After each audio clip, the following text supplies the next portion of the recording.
नमस्कार दोस्तों, supreme court ने ईडी को जोरदार फटकार लगाई और सख्त लहजे में कहा है कि आप पिछले 5 साल में कौन सी कार्रवाई कर रहे हैं। अभी तक आपकी कार्रवाई पूरी नहीं हो सकी है।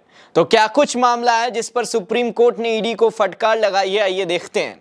देखिए दोस्तों, सुप्रीम कोर्ट ने मंगलवार के दिन छत्तीसगढ़ शराब नीति घोटाला मामले में एक पूर्व आईएएस अधिकारी अनिल टुटेजा के खिलाफ मनी लॉन्ड्रिंग मामले में जांच आगे नहीं बढ़ने पर ईडी को फटकार लगाई है। और इस मामले की सुनवाई जस्टिस अभय एस ओका और ऑगस्टिन जॉर्ज मसीह की बेंच कर रही थी, जिन्होंने कहा कि अगस्त 2020 में टुटेजा को अग्रिम जमानत दिए जाने के बाद से ईडी ने न तो प्रवर्तन मामला सूचना रिपोर्ट यानी ईसीआईआर दायर की है और न ही मनी लॉन्ड्रिंग यानी पीएमएलए कानून के तहत कोई शिकायत दर्ज की है। अगस्त 2020 में अग्रिम जमानत दी गई थी। यह क्या हो रहा है? आपने पीएमएलए के तहत शिकायत भी दर्ज नहीं की है। दोस्तों, मनी लॉन्ड्रिंग मामले में सुप्रीम कोर्ट टुटेजा को दी गई अग्रिम जमानत को ईडी की चुनौती पर सुनवाई कर रहा था और उसी दौरान कोर्ट ने ईडी को ये सब बातें कही। और ये सब मामला जिसको लेकर कोर्ट में सुनवाई चल रही थी वो साल 2015 में सार्वजनिक वितरण प्रणाली में भ्रष्टाचार यानी corruption in public distribution system से संबंधित नागरिक आपूर्ति निगम घोटाले का था, जिस पर साल 2019 में केस दर्ज हुआ था, पर अभी तक ईडी ने वो जांच पूरा नहीं कर सकी। दोस्तों, ईडी का काम है कि वो केस जब भी कोई केस अपने हाथ में लेती है वो तारीख पे तारीख लंबे समय तक खींचती चली जाती है। इसकी सुनवाई साल दर साल बढ़ता चला जाता है, जिस पर सुप्रीम कोर्ट ने सख्त लहजे में कहा कि पिछले 5 साल से ये कानून, ये जो जांच है आपके हाथ में है, लेकिन आपने इस पर कोई भी कार्रवाई नहीं की है। और दोस्तों, जब इस मुद्दे को लेकर कोर्ट ने ईडी से सवाल किए तो उनकी तरफ से पेश हुए वरिष्ठ वकील वी राजू ने बताया कि बयान 9 अलग अलग पार्ट में थे और उन्होंने सुनवाई की एक निश्चित तारीख मांगी। वहीं टुटेजा के वकील ने दावा किया कि 4 साल पहले हाईकोर्ट के अग्रिम जमानत दिए जाने के बाद से ईडी ने जांच में कोई खास प्रोग्रेस नहीं किया।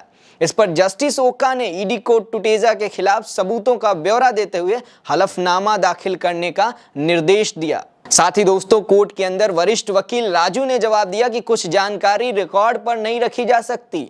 साथ ही उन्होंने कोर्ट को आश्वासन दिया कि सुनवाई के दौरान इससे जुड़े सभी तथ्य यानी फैक्ट्स कोर्ट में पेश किए जाएंगे। और जब सुप्रीम कोर्ट ने ईडी को फटकार लगाई तो उन्होंने कहा कि आरोपी द्वारा आपत्तिजनक आचरण किया गया और उन्होंने अग्रिम जमानत का दुरुपयोग किया।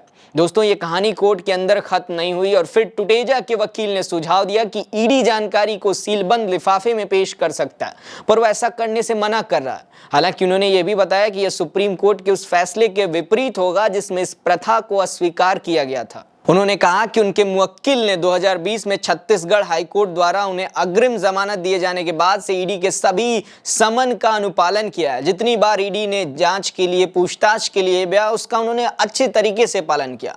उन्होंने ईडी की लंबी जांच पर सवाल उठाते हुए भी कहा कि अगर वे 4 साल में जांच पूरी नहीं कर सकते तो मैं क्या कर सकता हूं। अब दोस्तों, आपको जानकर थोड़ी और हैरानी होगी कि साल 2015 में छत्तीसगढ़ में बीजेपी की सरकार थी और उस वक्त रमन सिंह भारतीय जनता पार्टी की तरफ से मुख्यमंत्री थे।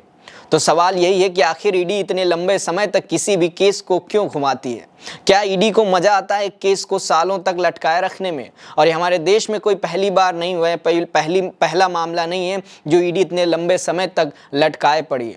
हर केस जो ईडी के पास पहुंच जाता है वो तारीख पर तारीख आगे बढ़ता रहता है।